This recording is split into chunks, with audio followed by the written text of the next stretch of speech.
Hello दोस्तों, मैं हूं आपका दोस्त एडवोकेट शिवेंद्र प्रताप सिंह। आज हम आपको बताएंगे 12 डीवी एक्ट के एक ऐसे दमदार जजमेंट के बारे में जिसमें कि पत्नी को ससुराल में रहने के अधिकार से वंचित कर दिया गया, अर्थात पत्नी ससुराल में नहीं रह सकती है।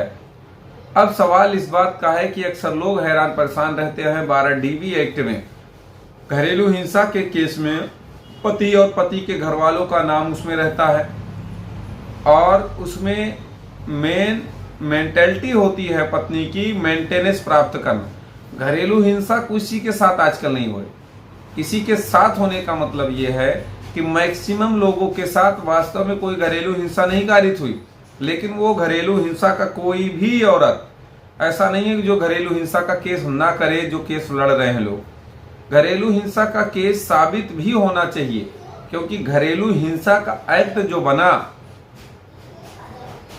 वास्तव में जो लोग घरेलू हिंसा से पीड़ित महिलाएं हैं, वास्तव में जो अपना भरण पोषण नहीं कर सकती हैं, वास्तव में जिन्हें जो बेघर हो जाती हैं ससुराल से, अन्य स्थान पर उनके रहने का कोई सहारा नहीं होता है, ऐसी महिलाओं के लिए, लाचार और पीड़ित महिलाओं के लिए घरेलू हिंसा एक्ट बनाया गया था। लेकिन वर्तमान समय में घरेलू हिंसा का आनंद लेने के लिए यह एक्ट हो गया है कि मुकदमा करो, मेंटेनेंस अलाउ हो जाएगा, मेंटेनेंस लेते रहो, मुकदमा लड़ते रहो।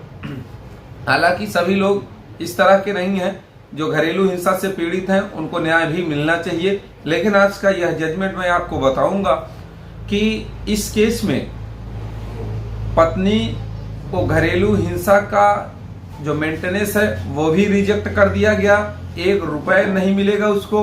और साथ ही साथ यह भी ऑर्डर दिया गया कि पति के घर को खाली कर दो, पति के घर में नहीं रह सकती हो तुम।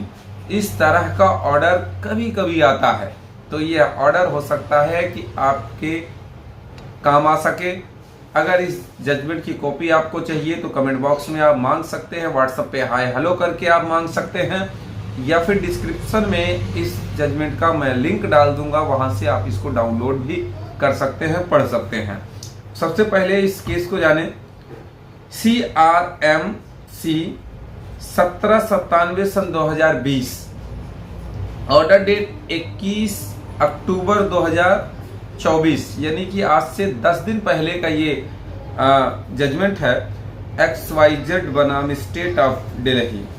देखिए, कोई भी 12 डीवी एक्ट में महिला राइट टू रेजिडेंस क्लेम कर सकती है, मांग सकती है, और इस अधिकार को कोई भी कोर्ट देने से मना भी नहीं करते। ज्यादातर कोर्टें तुरंत अलाउ भी कर देती हैं। अब इस केस में हुआ यही था कि प्रॉपर्टी सास ससुर के नाम पर थी। जब प्रॉपर्टी सास ससुर के नाम पर थी तो विवाद, भाई शादी के कुछ दिन बाद विवाद शुरू हो गया। भले ही 12 डीवी एक्ट के केस में होता क्या है कि जो चीजें, जो अनुतोष पत्नी मांगती है, बहू मांगती है, उसे मैक्सिमम ये मान के चलिए कि अलाउ कर दिया जाता है। जैसे एंट्री मेंटेनेंस हो गया, घर में रहने का अधिकार हो गया, भले ही प्रॉपर्टी सास ससुर के नाम पर क्यों ना हो। अगर सास ससुर के नाम पर है तो उसके लिए सास ससुर को सिविल सूट भी फाइल करना होगा। लेकिन मैक्सिमम लाभ पत्नी को, बहू को मिल ही जाता है। इस केस में भी यही हुआ।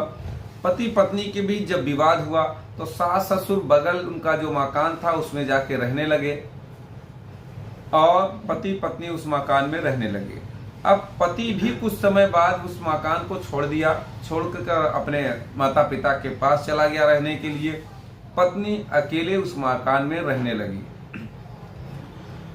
12 डीवी एक्ट के केस में 5000 रुपए अलाउ भी कर दिया गया। पत्नी को 5000 रुपए खर्चा देने का, भरण पोषण देने का, एंट्री मेंटेनेंस देने का ये ऑर्डर मजिस्ट्रेट ने कर दिया, मजिस्ट्रेट कोर्ट ने कर दिया।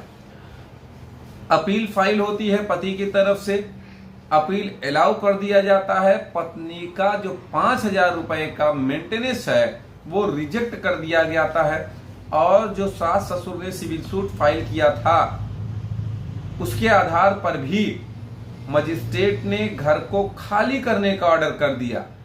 पत्नी तिलमिला गई, पत्नी जाना पड़ा पत्नी को सेशन कोर्ट में।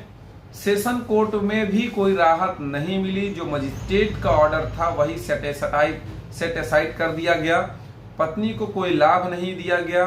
हाई कोर्ट पत्नी जाती है, क्रिमिनल डिवीजन फाइल करती है, लेकिन वहां पे भी उसको निराशा मिलती है।